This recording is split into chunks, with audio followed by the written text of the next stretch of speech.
Saturday Night Live once again slams Meghan Markle as she is spiraling after burning all of the bridges. Today, Suits actress Meghan Markle married some unemployed dude who still lives with his grandma. Her again. And this was the most savage tick yet. I mean, they actually call her a tick. Watch this. Yeah. Okay. King Charles visited the U.S. to mark the 250th anniversary of American independence from Britain and to seek the release of a British hostage being held by an American. Saturday, May 2nd, 2026. Studio 8H in New York City. And within seconds, one joke at the Weekend Update desk turned Meghan Markle and Prince Harry into the centre of another brutal comedy moment. Colin Jost looked into the camera and delivered a sharp punchline involving Meghan. Then, almost perfectly on cue, a photo of Harry and Meghan appeared behind him. The audience didn't respond with awkward silence or nervous laughter. They erupted. Even Jost appeared to fight back a smile before pushing ahead with the segment. That reaction may have been just as important as the joke itself. Saturday Night Live once again slams Meghan Markle as she is spiraling after burning all of the bridges. Meghan Markle is once again getting trolled. Oh, poor Meghan, the most trolled person in the entire world. Within roughly a day and a half, the short clip had spread far beyond Saturday Night Live. Entertainment outlets, royal commentators, and social media accounts were pulling it apart from every direction. Suddenly, another joke involving Meghan and Harry was travelling across the internet, with people debating whether it was simply comedy or another sign that the public image surrounding the couple had shifted. And that's where this gets interesting. A polished segment like Weekend Update isn't normally treated like some random live stream where anything can accidentally come flying out. The material goes through an editorial process before reaching television. That doesn't mean every joke represents NBC's opinion, of course, and comedy is still comedy. But it does mean these punchlines are being delivered with an expectation that the audience will understand the target and, more importantly, laugh. The hatred for Meghan is all over the place. She has burned way too many bridges, so it doesn't surprise me at all. And hence why we're getting jokes like this, because she's become the joke. Meghan Markle is completely a joke at this. On this night, they definitely laughed. So how did Meghan and Harry go from being treated like one of America's hottest celebrity couples to becoming such reliable material for late-night comedy? Because this didn't suddenly appear out of nowhere. Over the years, the tone around the Sussexes has changed, and comedians have increasingly leaned into the controversies surrounding their celebrity lifestyle, royal exit, media projects, and public image. Listen, I brought Meghan Markle, whatever her name is, to my Deal or No Deal celebrity golf tournament. She was one of my Deal or No Deal girls that were, she was a caddy for all of my celebrities. Yeah, everyone wants to see it. To be fair, reading too deeply into one comedy routine would be a stretch. One joke proves almost nothing. But when similar jokes keep appearing and audiences repeatedly know exactly what the punchline is supposed to mean, it becomes worth looking at the bigger picture. And the previous year gave us another perfect example. Rewind roughly 12 months. May 10th, 2025. Same Weekend Update desk, same Colin Jost. Another news story provided the setup, but somehow Harry and Meghan became part of the punchline. NBC has announced plans for a spin-off to the hit series Suits, which will be set in Los Angeles. It will focus on Meghan Markle's character's struggle to balance her legal career while also caring for an unemployed immigrant. A photo of the couple appeared behind Jost, showing them around the time of Beyoncé's Cowboy Carter tour. Once again, the audience reaction was huge. Jost even appeared to briefly crack before regaining his composure and continuing. The clip quickly travelled outside the show, and the underlying joke was pretty savage. Britain supposedly wasn't exactly desperate to have Harry and Meghan return. Think about how strange that setup actually is. Harry was born into Britain's royal family, spent most of his life there, and once represented the monarchy around the world. Yet the comedy angle now treated the possibility of the Sussexes returning to Britain as something the country itself might want to avoid. That's a major shift from the way Harry and Meghan were once discussed in American celebrity culture. And if you trace these moments backward, the change didn't happen overnight. It happened gradually, controversy by controversy, interview by interview, and joke by joke. That was basically the whole punchline. Harry and Meghan had become such easy comedy targets that even the idea of Britain taking them back could be framed as something nobody wanted to deal with. It turned their situation into a ridiculous diplomatic problem. No, I mean, she used to be on Was Deal or he No infiltrated? Deal. Look, she was on Deal or No Deal. Yeah, that's right. And then the wife convinces you to leave the royal family. Like, I'm out. I don't need you guys. Which is crazy, because don't you just get free money? Two famous people supposedly stuck between countries while everyone tries to pass the responsibility somewhere else. And compare that image with where Harry once stood. He was one of the most recognisable members of the British royal family, while Meghan entered royal life with enormous international attention around her. By 2025, though, SNL could flip that status completely and make their return to Britain the joke itself. The timing made it hit even harder. That same period, Harry had publicly spoken to the BBC about wanting reconciliation with his family, while Meghan was continuing to build her entertainment projects in America. Against that backdrop, Weekend Update took a completely different angle and essentially joked that Britain wasn't exactly rushing to welcome the Sussexes back. The irony of her calling Lauren Sanchez trashy, but now quietly realizing, oh crap, I should have befriended her more, is so hilarious to me. Because Lauren Sanchez, same type of thing, but she bagged someone richer and actually who has power. Unlike Harry, Meghan must be so damn jealous. So damn jealous. Naturally, some of their supporters weren't impressed. But the bigger story was what apparently didn't happen afterward. There was no major public reversal, no disappearing clip, and no obvious retreat from the joke. Instead, media outlets and royal commentators continued circulating the segment, giving it an even bigger audience outside the original broadcast. That reaction looked noticeably different from the earlier years when jokes about Harry and Meghan could trigger much louder online battles. By this point, the comedy seemed to land, spread, and then become part of the wider conversation with relatively little resistance. And 12 months later, SNL was willing to go there again. But here's what makes the timeline even more interesting. This style of comedy around the Sussexes didn't begin with their recent controversies. You can trace it back years, including to a period before some of their biggest public disputes had even happened. Go back to April 13th, 2019. Emma Stone was hosting Saturday Night Live, and the show aired a sketch built around a fictional royal baby video. Mikey Day portrayed Prince Harry, while Kate McKinnon appeared as Queen Elizabeth II. What's up? It's your boy, Prince Harry, a.k.a. the Ginger of Windsor, a.k.a. Redhead Redemption 2. All right, oh, look who it is. It's one of my ex-girlfriends. Excellent, Miss Tinsley Granger-Gash. Yeah. Hi, Tins. You want to say something to my future child? Hello, little baby. Hello, little tiny baby. All right, little baby. Right? Your dad broke up with me on WhatsApp. Okay. Cecily Strong also joined the royal parody as Catherine, Princess of Wales. At the time, Meghan was still pregnant with Archie. The Sussexes had not yet stepped away as working royals. The Oprah interview was still years away. Harry's memoir, Spare, didn't exist. Most of the explosive family accusations that would later dominate headlines had not been made publicly. Yet SNL was already using supposed royal tension as comedy material. The sketch exaggerated the idea of friction inside the family, playing heavily on tabloid-style speculation about Meghan's relationships with other royals. Of course, that doesn't mean the writers secretly knew what would happen later. We go. Come on, your grandpa, Prince Charles, right? Say hello, Dad. Hello. All right, do you want to say anything to your future grandchild? Yes. Hello. All right, we're going to donate.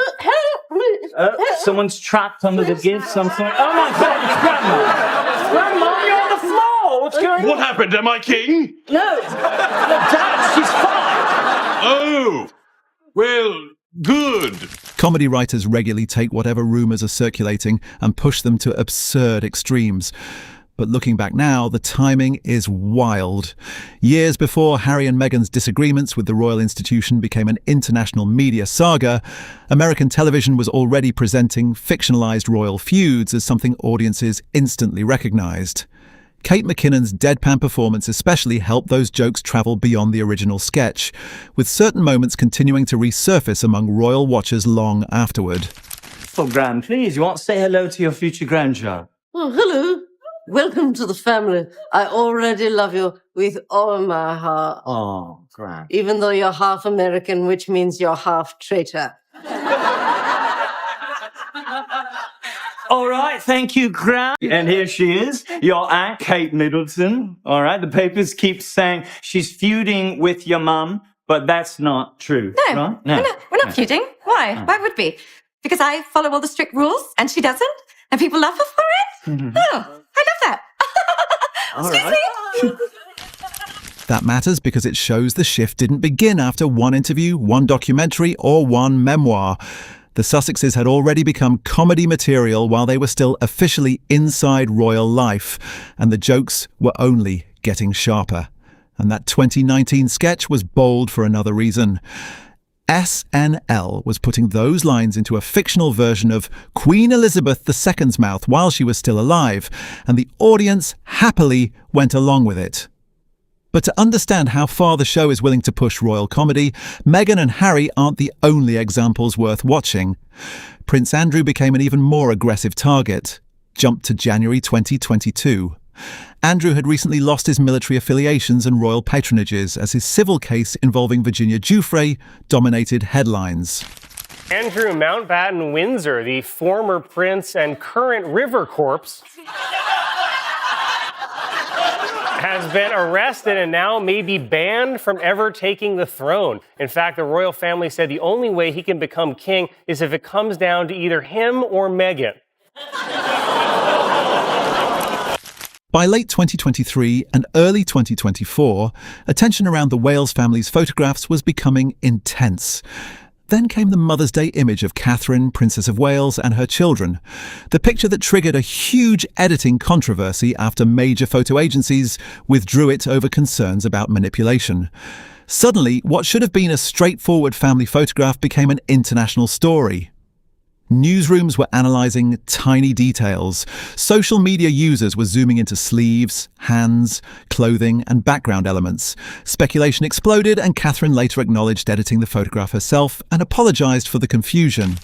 A Christmas photo released by the royal family features a bad Photoshop job where Prince Louis's finger appears to be missing.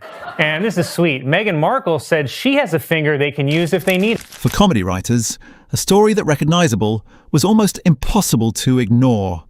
And once the royal family's carefully controlled public image became part of the joke, SNL had another opening, one that would lead to an even more uncomfortable Sussex punchline. Then came another moment that showed just how quickly SNL could turn royal drama into a visual punchline. Colin Jost paused, looked directly into the camera, delivered the setup, and the screen behind him switched to an altered royal family image designed specifically for the joke. The audience immediately understood what the writers were doing. But the bigger story isn't one individual punchline. It's the timeline. If you follow Meghan's portrayal on Saturday Night Live from the beginning, the tone appears to change dramatically.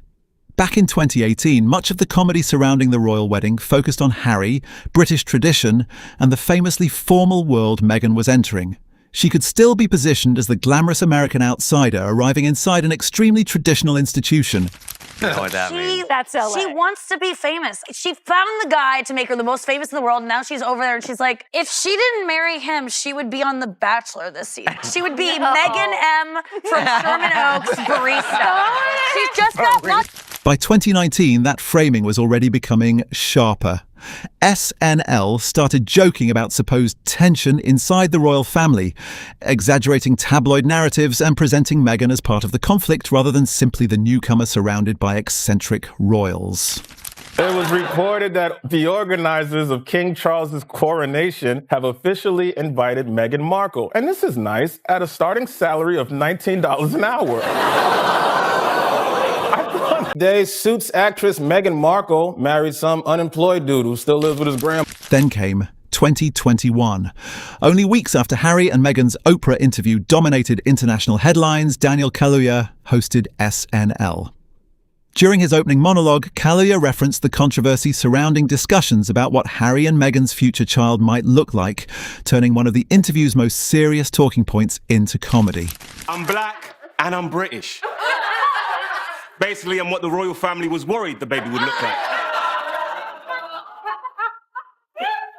You know, people ask me, what's worse, British racism or American racism?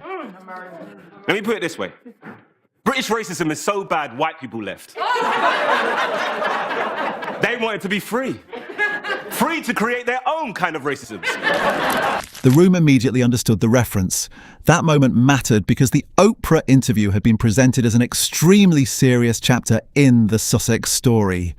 Yet almost immediately, elements of that conversation were already being absorbed into American pop culture and late-night comedy.